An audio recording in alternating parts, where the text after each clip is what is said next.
Assalamualaikum warahmatullahi wabarakatuh. Alhamdulillah, salatu wassalamu ala rasulillah, amma ba'du. Teman-teman semua yang dirahmati Allah, kali ini kita akan membahas tentang masa kejayaan Islam. Di dalam pembahasan mengenai masa kejayaan Islam, kita bagi menjadi beberapa bagian. Periodisasi sejarah Islam, masa kejayaan Islam, tokoh-tokoh pada masa kejayaan Islam, faktor pendukung kejayaan Islam, dan bangunan bersejarah peninggalan masa kejayaan Islam. Periodisasi sejarah Islam. Harun Nasution dalam buku Islam ditinjau dari berbagai aspeknya, membagi sejarah Islam ke dalam 3 periode besar sebagai berikut. Yang pertama, periode klasik, tahun 650 sampai 1250. Periode klasik merupakan periode kejayaan Islam yang dibagi ke dalam 2 fase, yaitu fase ekspansi integrasi, yaitu antara tahun 650 sampai tahun 1000, dan yang kedua fase disintegrasi antara tahun 1000 sampai 1250. Yang kedua, periode pertengahan, yaitu antara tahun 1250 sampai 1800. Periode pertengahan merupakan periode kemunduran Islam yang dibagi ke dalam 2 fase, yaitu fase kemunduran tahun 1250 sampai 1500 Masehi dan fase munculnya ketiga kerajaan besar 1500 sampai 1800. Yang ketiga, periode modern, yaitu tahun 1800 dan seterusnya. Periode modern merupakan periode kebangkitan umat Islam yang ditandai dengan munculnya para pembaharu Islam. Masa kejayaan Islam. Masa kejayaan Islam terjadi pada sekitar tahun 650 sampai 1250. Periode ini disebut periode klasik. Pada kurun waktu itu, terdapat 2 kerajaan besar, yaitu Kerajaan Umayyah atau yang sering disebut dengan Daulah Bani Umayyah, dan Kerajaan Abbasiyah yang sering disebut Daulah Bani Abbasiyah. Pada masa pemerintahan Daulah Bani Umayyah, kejayaan Islam ditandai dengan meluasnya wilayah kekuasaan Islam dan berdirinya bangunan-bangunan sebagai pusat dakwah Islam. Ibu kota Daulah Bani Umayyah. Daulah Bani Umayyah periode pertama beribu kota di Damaskus, Syria. Sedangkan pemerintahan Daulah Bani Umayyah periode kedua berada di Cordoba, Spanyol. Nama dinasti ini dirujuk kepada Umayyah bin Abdi Syams, yaitu kakek buyut dari khalifah pertama Bani Umayyah, yaitu Muawiyah bin Abi Sufyan. Daulah Bani Abbasiyah. Kejayaan Islam pada masa ini ditandai dengan pesatnya perkembangan ilmu pengetahuan. Daulah Bani Abbasiyah beribu kota di Baghdad. Bani Abbasiyah dirujuk pada keturunan dari paman Nabi Muhammad yang termuda, yaitu Abbas bin Abdul Muthalib, dan khalifah pertamanya yang memimpin dinasti Bani Abbasiyah ini adalah Abu Abbas al-Saffah. Tokoh-tokoh pada masa kejayaan Islam. Di bawah kepemimpinan Bani Umayyah dan Bani Abbasiyah, Islam mengalami masa kejayaannya. Hal ini ditandai dengan munculnya para ulama, para pemikir dan ilmuwan yang ahli di berbagai bidang. Di antaranya, di bidang filsafat ada Al-Kindi, Al-Farabi, Ibnu Rushd, Al-Ghazali, dan Ibnu Sina yang juga seorang dokter. Di bidang kedokteran ada Jabir bin Hayyan yang terkenal sebagai bapak kimia, Hunain bin Ishaq, ahli mata, dan Ibnu Sina yang terkenal sebagai bapak kedokteran modern, dan Ar-Razi, ahli campak dan cacar.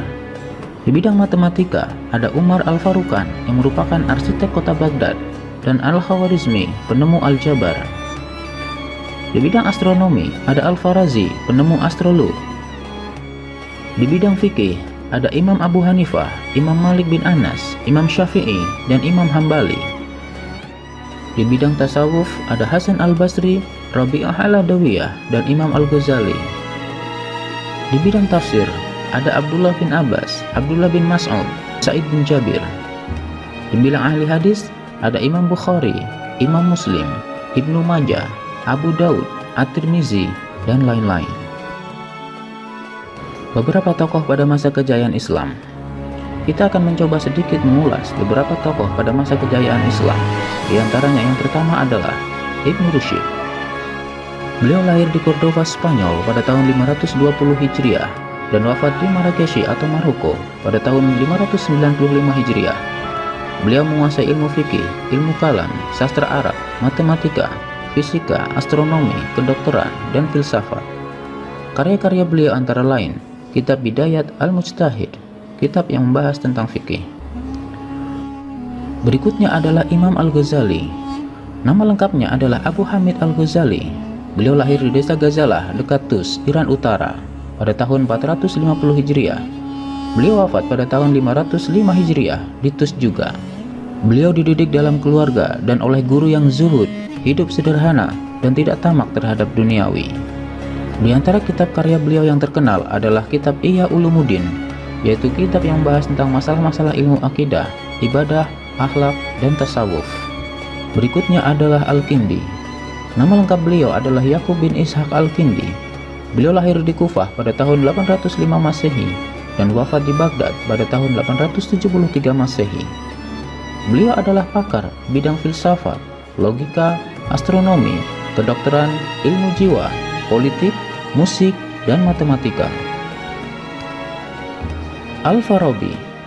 Nama lengkap beliau adalah Abu Nashr Muhammad Ibnu Tarkhan Ibnu Uzlaq Al-Farabi. Beliau lahir di Farabi, Transoksania pada tahun 872 Masehi dan wafat di Damsyik pada tahun 950 Masehi. Beliau merupakan keturunan Turki. Al-Farabi menekuni berbagai bidang ilmu pengetahuan antara lain logika, musik, kemiliteran, metafisika, ilmu alam, teologi, dan astronomi. Di antara karya ilmiahnya yang terkenal berjudul Ar-Ra'yu Ahlul Al-Madinah wa Al-Fadilah, pemikiran tentang penduduk negara utama. Ibnu Sina. Nama lengkap beliau adalah Abu Ali Al-Husain Ibnu Abdullah Ibnu Sina. Beliau lahir di desa Afshana dekat Bukhara, wafat dan dimakamkan di Hamazan. Beliau mempelajari bahasa Arab, geometri, fisika, logika, ilmu hukum Islam, teologi Islam, dan ilmu kedokteran. Pada usia 17 tahun, ia telah terkenal dan dipanggil untuk mengobati Pangeran Samani, Nuh bin Mansur. Beliau menulis lebih dari 200 buku dan di antara karyanya yang terkenal adalah Al-Qanun fi At-Tib, yaitu ensiklopedia tentang ilmu kedokteran, dan Al-Shifa, ensiklopedia tentang filsafat dan ilmu pengetahuan. Faktor-faktor pendukung kejayaan Islam. Tentu saja kemajuan umat Islam baik pada masa Bani Umayyah maupun Bani Abbasiyah terjadi tidak secara tiba-tiba, akan tetapi banyak faktor yang mendukungnya. Di antaranya adalah faktor internal. Faktor internal yang mempengaruhi kemajuan Islam pada saat itu diantaranya adalah: yang pertama, konsistensi dan istiqomahnya umat Islam kepada ajaran Islam. Yang kedua, ajaran Islam yang mendorong umatnya untuk maju. Yang ketiga, Islam sebagai rahmat bagi seluruh alam. Yang keempat, Islam sebagai agama dakwah sekaligus yang mengajarkan keseimbangan dalam menggapai kehidupan duniawi dan ukhrawi.